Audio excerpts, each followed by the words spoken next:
दोस्तों, बेटियां बाहर तो बाहर, घर में भी सुरक्षित नहीं है, और वो भी अपनों से, जो अपने रिश्तेदार हैं, जो अपने सगे संबंधी हैं।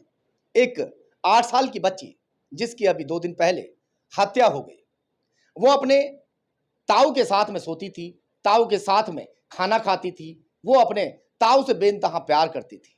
और उस दिन, जिस दिन उसकी हत्या हुई, उस दिन भी अपने ताऊ के पास ही वो सो रही थी। उसकी उम्र महज अभी 8 साल थी। जब वो 2.5 साल की थी, छोटी बच्ची थी, उस वक्त ही वो अपने ताऊ से घुल मिल गई थी। हत्या वाली रात को ताऊ का बेटा, जो वहीं पर सो रहा था, वो पॉर्न वीडियो देख रहा था।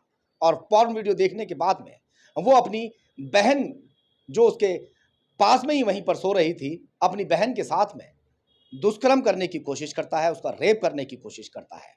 उसकी आंख खुल जाती है, और आंख खुलने के बाद में वो शोर मचाना शुरू करती है। उसके लगातार चेहरे पर कई घूंसे मारता है, मगर जब वो चिल्लाना बंद नहीं करती तो उसका गला दबा देता है, और गला दबाकर उसे मौत के घाट उतार देता है। पूरी खबर देखिए, बुलंदशहर पुलिस ने किस तरह से खुलासा किया है, क्योंकि पहले शक ताऊ पर जताया जा रहा था, मगर ताऊ का बेटा ही, जो उसका भाई है, वो हत्यारा निकलेगा, किसी को आभास तक नहीं था। उत्तर प्रदेश के बुलंदशहर जिले से भाई बहन के रिश्ते को शर्मसार कर देने वाली एक खबर सामने आई है। यहाँ एक 14 साल के भाई ने रेप न कर पाने पर अपनी 8 साल की बहन का मुंह दबाकर मार डाला। आरोपी अपने फोन पर गंदी वीडियो देख रहा था, तभी उसने पास सो रही बहन के साथ गंदा काम करने की कोशिश की, उसको बैड टच किया। इसके बाद बहन की आंख खुल गई और वह जोर जोर से चिल्लाने लगी, तो भाई ने उसका मुंह दबा दिया और उसे मार डाला, और फिर लाश को चारपाई पर छोड़कर सोने के लिए कमरे में चला गया। सुबह जब परिवार के लोग उठे तो मामले की जानकारी हुई। फिलहाल पुलिस ने आरोपी भाई को गिरफ्तार कर बाल सुधार गृह भेज दिया है। दरअसल घटना बुलंदशहर के कस्बा सियाना थाना क्षेत्र के एक मोहल्ले की है। बुधवार रात को भाई ने बहन की हत्या की थी और गुरुवार को परिवार को मासूम का शव चारपाई पर मिला था।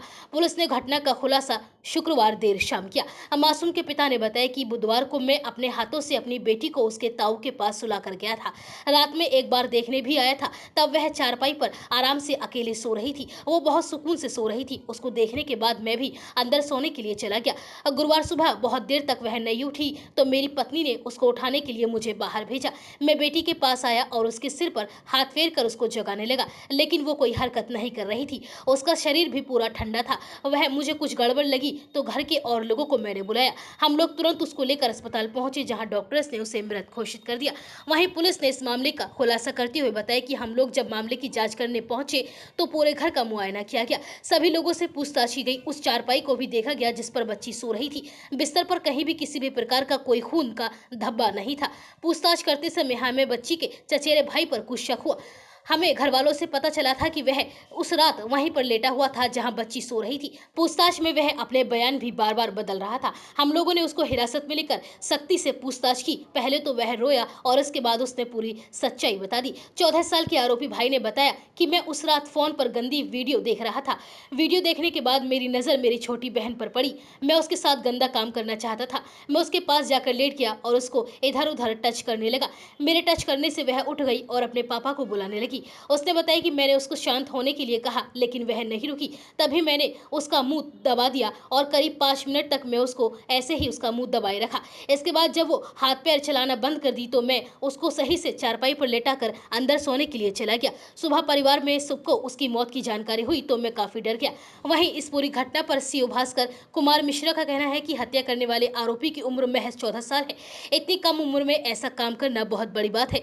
बच्चे के अंदर इतनी हिम्मत कैसे आई, ये समझना बेहद जरूरी है। हम लोगों ने बच्चे को बाल सुधार गृह भेज दिया है, लेकिन फिर भी ऐसी घटना समाज के लिए एक मैसेज है।